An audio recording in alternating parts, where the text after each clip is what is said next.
Good morning, this 30th, what a day of June 2022. Good morning. By the way, this will be the first time I might be requesting for this. It is the first time. Look underneath my YouTube page and that red button, subscribe. Just press. It's not going to cost you anything, but at least you're going to motivate me to keep sharing my thoughts and then counseling people who need to be counseled about the different issues that I bring up.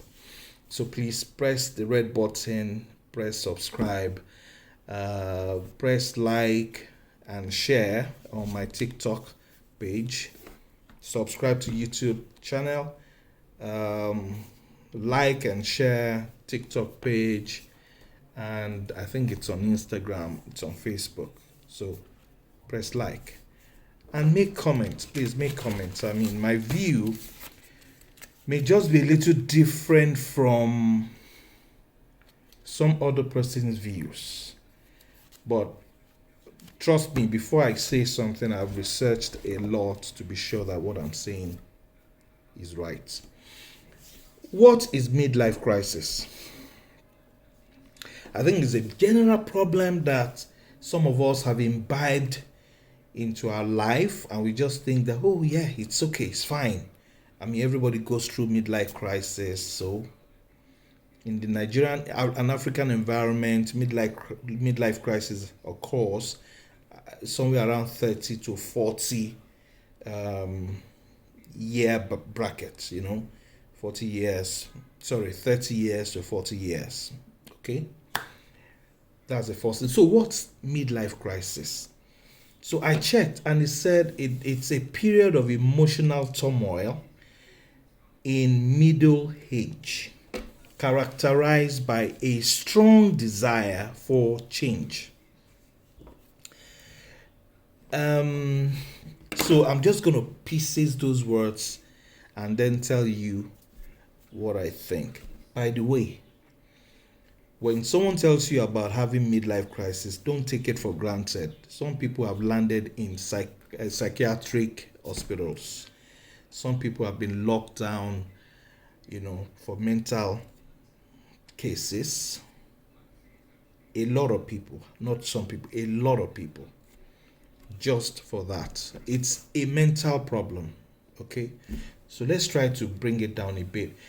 A period of emotional turmoil in middle age, characterized by a strong desire for change. So I'm going to pick up the words emotional, middle age, strong desire, and then change. So first of all, we'll change for what? It's first of all, change for the present situation and condition. You're used to being here and you feel, I should have done more, I should have achieved more. So it's like someone who's got $100,000 coming in regularly and begins to think, oh, come on, this is just regular $100,000 all the time. My mates, that's the problem. My mates earn $200,000. Why should I be on $100,000 and be happy? By the way, Bill Gates earns X amount. Elon Musk earns this. Why should I be here and then I'm rejoicing? So they look more at what they don't have and take their eyes away from what they do have. You're conditioning your mind to what you don't have as against what you do have, forgetting that there's a third class, other people to compare yourselves to who don't even have nothing. Nothing.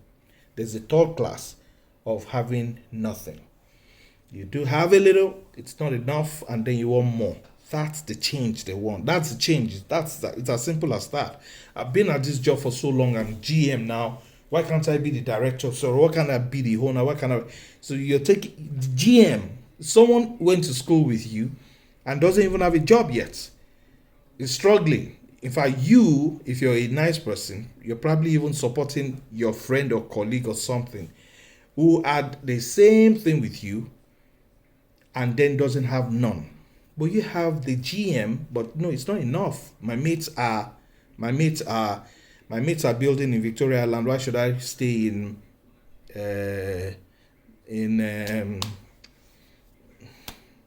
what's that place called? In Ogudu. Why should I say in Ogudu when my mates are in Ikoyi? Comparative tendencies and thinking, so your thinking is not enough. What's emotional? Emotional is just a feeling. It's you just thinking that I should have done more, I should have had more. My mates are married. My mates have 4 kids now. I don't even have one. I'm not even married yet. Somebody is married, doesn't have a child yet.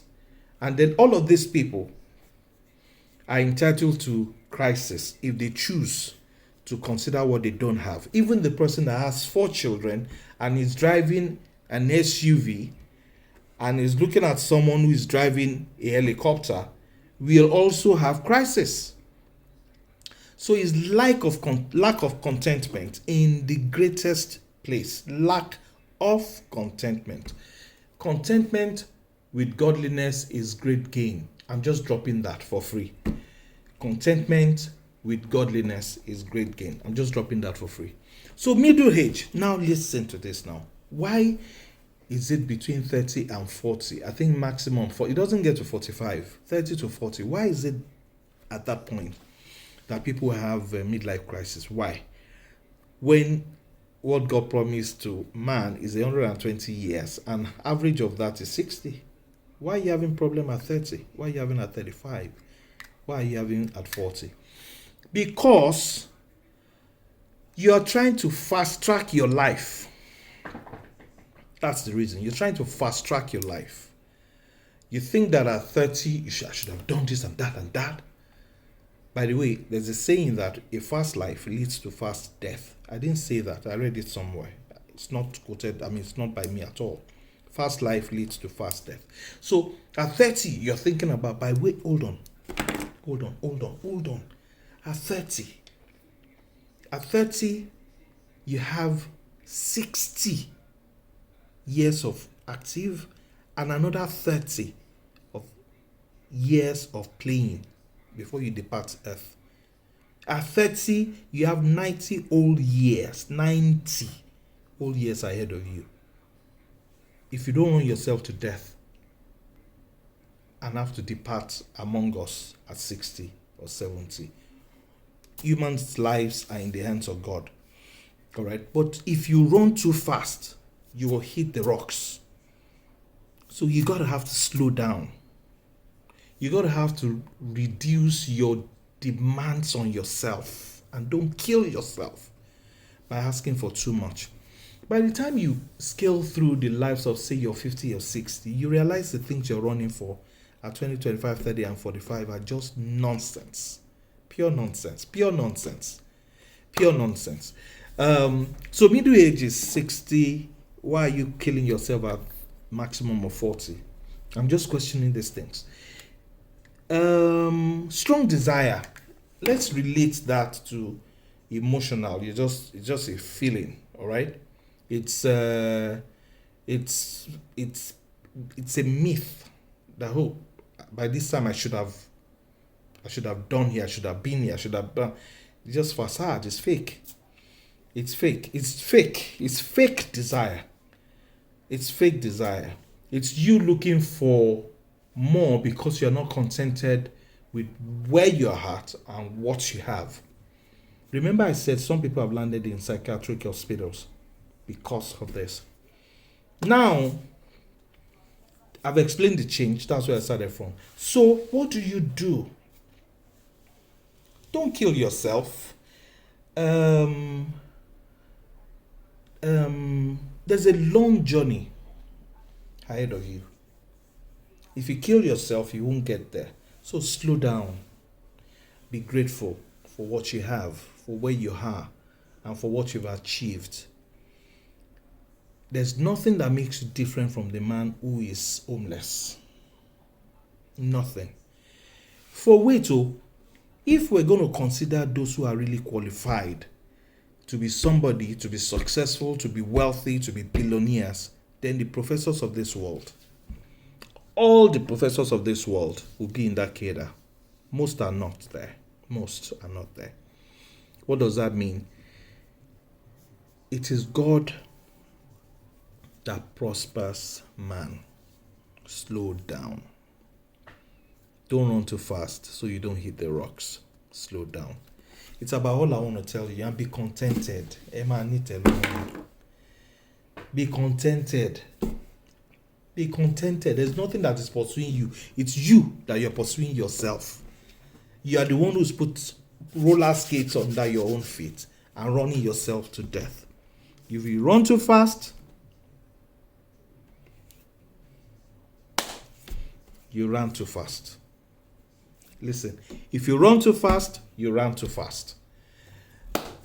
Digest that. Have a very lovely morning.